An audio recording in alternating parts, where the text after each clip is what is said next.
Bonjour. Alors aujourd'hui, je vais vous parler des symptômes liés aux intoxications chroniques aux métaux.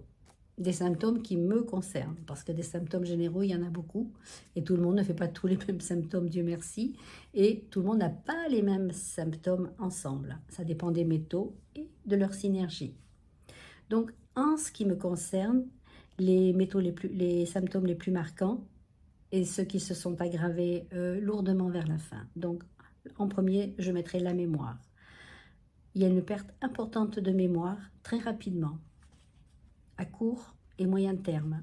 Cela n'impactait pas véritablement ma vie, mais sauf vers la fin. Mais je faisais avec. J'étais obligée de tout noter dans mon travail.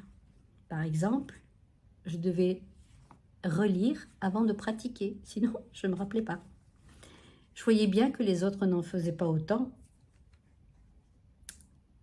Et à la fin, je n'étais plus capable de retenir quoi que ce soit et je ne comprenais même plus ce qu'on me disait.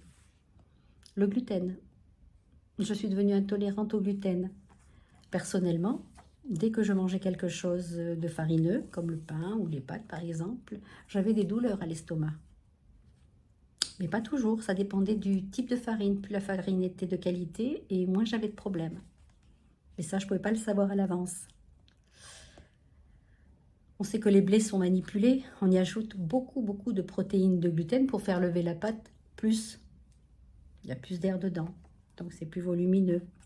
Mais le corps, il n'est pas habitué à assimiler une aussi grande quantité de gluten, donc il réagit en créant une réaction inflammatoire et par la suite, ça rend les intestins poreux, c'est-à-dire qu'il laisse passer les toxines dans l'organisme au lieu de les évacuer.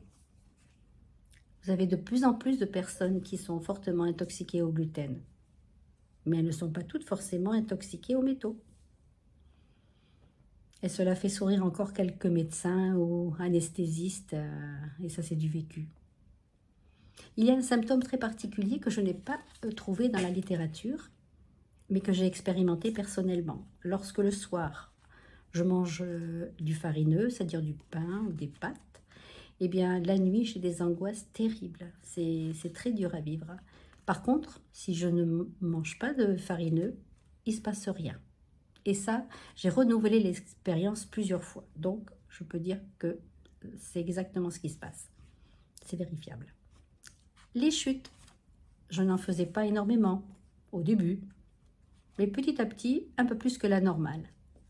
J'ai dû faire une dizaine d'entorses, et sans compter les chutes sans entorse. La fatigue. J'étais de plus en plus souvent fatiguée.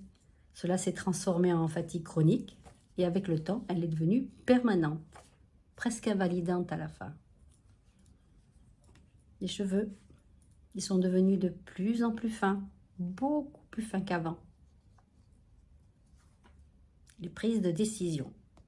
Ça non plus, je ne l'ai pas vu noter dans la littérature et pourtant, j'avais beaucoup de mal à prendre la moindre décision. Cela surprenait beaucoup mon entourage et cela s'est aggravé avec le temps. Pour moi, le moindre choix à faire était une source de problèmes et d'angoisse. Dans mon travail, paradoxalement, je ne sais pas pourquoi, c'était moins impactant.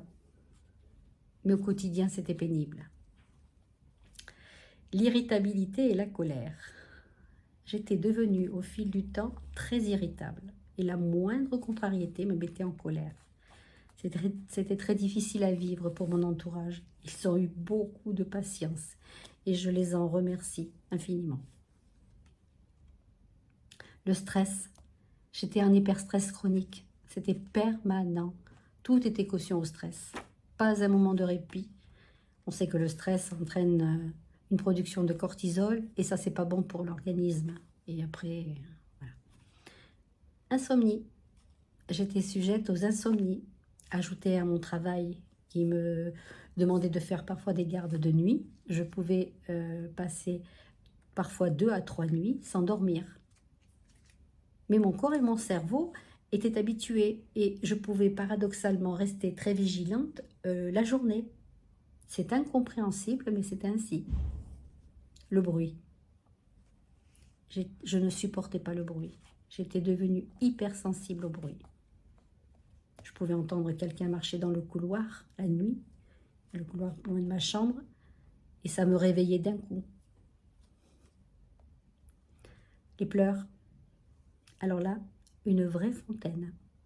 Mon émotivité était extrême et tout était prétexte à pleurer. Prise de poids. Ça a été très difficile à accepter.